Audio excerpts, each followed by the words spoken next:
le temps du carême. Ce temps de grâce qui nous est offert est un temps de désert pour Jésus, on vient de l'entendre dans l'Évangile, mais aussi pour nous. Nous sommes invités, chacun, chacune, à mettre au clair les événements de notre vie, à les porter à la lumière du Christ et de l'Évangile, à une époque où on oublie trop souvent, trop vite l'essentiel.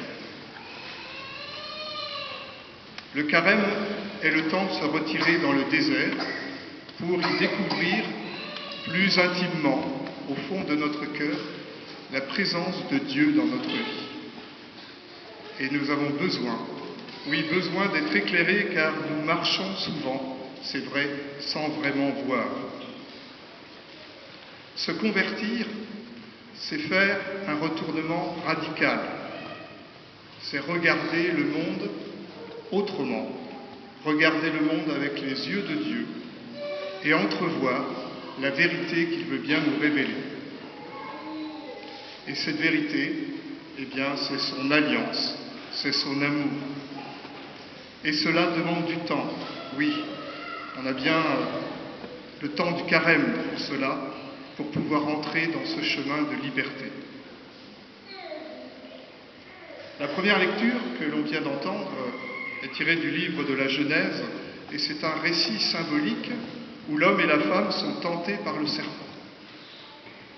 Le tentateur, sous la forme de ce serpent, on l'a entendu, procède en 3 étapes. D'abord, il commence par un mensonge pour semer le doute.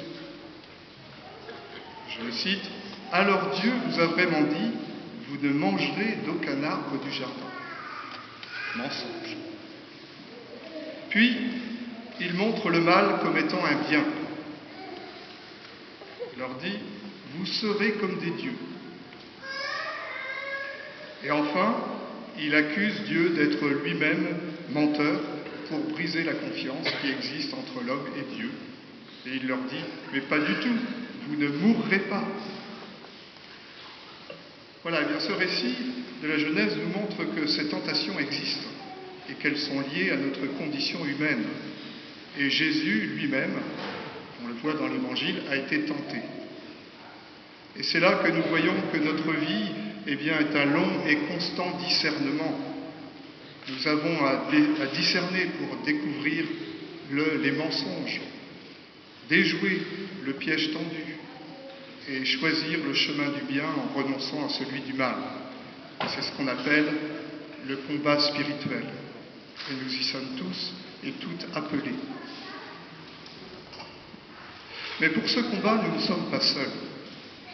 Saint Paul, dans la 2e lecture, nous dit dans sa lettre aux Romains que si le péché est entré dans le monde par un seul homme, Adam, et que par le péché est venue la mort, de même, et combien plus, le péché a été racheté par un seul homme, le Christ Jésus, et que par ce rachat, tous les hommes, tous les êtres humains sont conduits à la vie.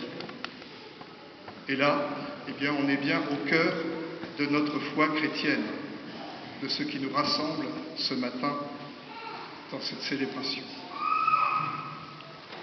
Et pour nous montrer comment Jésus est capable de nous sauver, eh bien Saint Matthieu, dans son évangile, nous le montre, conduit au désert par l'Esprit Saint pour être tenté par le démon. Et on connaît bien ce texte du chapitre 4 de Saint Matthieu. On y voit 3 tentations successives. La première, c'est le tentateur qui suggère à Jésus de changer les pierres en pain. C'est la tentation, on pourrait dire, d'utiliser son pouvoir sur les choses. Ensuite, le démon propose à Jésus de mettre Dieu à l'épreuve en se jetant du haut du temple. C'est là mettre Dieu à son service. C'est la tentation d'utiliser son pouvoir aussi sur Dieu. Enfin, le tentateur propose à Jésus de posséder, on l'a entendu, tous les royaumes de la terre. Et c'est là la tentation d'utiliser son pouvoir sur les hommes, la tentation de dominer. 3 tentations successives. Et pour repousser ces avances du tentateur, quelle arme on pourrait dire, Jésus utilise-t-il? Eh bien, il utilise la parole de Dieu. Et à chaque fois, son argument, on l'a entendu, c'est « il est écrit ». Il cite un verset de la parole de Dieu, et on le voit, le démon est alors vaincu. Saint Matthieu nous le dit dans son évangile, « alors le diable le quitte ». Jésus est vainqueur de toutes les tentations. Il est plus fort que le péché, et c'est pour cela qu'il est notre sauveur. Notre péché, alors ce péché, c'est en fin de compte notre faiblesse face aux tentations qui nous assaillent. Eh bien, ce péché, nous le connaissons bien. Comme l'auteur du psaume 50, nous disons « Oui, je connais mon péché, ma faute est toujours devant moi ». Alors, on peut se demander ce matin comment réagir, comment vivre ce combat spirituel. Eh bien, l'Évangile nous invite à suivre Jésus au désert, en prenant le temps de le contempler, de se lier d'amitié avec lui, en goûtant sa parole. Oui, le carême est comme un désert, à la fois un temps d'épreuve, c'est vrai, mais aussi un temps de réconfort. Un temps d'épreuve car le désert est le lieu de la solitude. Le désert, on n'a pas forcément tout près de chez nous, mais on sait bien, pour ceux qui ont fait l'expérience du désert, que c'est vraiment le lieu où on se sent vraiment seul, c'est la solitude. Oui, parce que personne ne peut se convertir à ma place. Il n'y a que moi qui puisse dire au fond de mon cœur oui à l'amour de Dieu révélé en Jésus. Mais si c'est un temps d'épreuve, c'est aussi un temps de réconfort.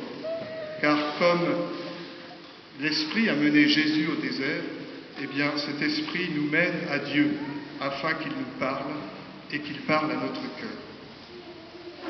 Alors, entrons donc en carême pour y découvrir l'essentiel. Cet essentiel, c'est continuer à comprendre et à nourrir notre foi. Alors comment? Par une lecture priante de l'Écriture, peut-être en prenant un peu plus de temps, en lisant la parole de Dieu. Par la prière, comme on le fait ce matin, prière communautaire, mais aussi une prière personnelle, silencieuse. Par la sobriété du jeûne, c'est-à-dire un jeûne, chercher quel jeûne aussi peut nous amener aussi à rencontrer le Seigneur et dans la sobriété. Et c'est le pape François qui nous parle souvent de cette sobriété dans tous les textes qu'il nous donne à goûter. Et bien entendu aussi par un partage fraternel avec ceux qui nous entourent, mais en particulier avec les plus démunis et les plus pauvres. Voilà, bien tout un programme de carême qui va nous mener vers Pâques. Ainsi, dans cette relation d'amitié avec Jésus, eh bien, nous pourrons passer de la défiance à la confiance, nous pourrons passer du doute à la foi, et finalement, eh bien, nous passerons de la mort à la vie. Chemin pascal vers la fête de Pâques. Amen.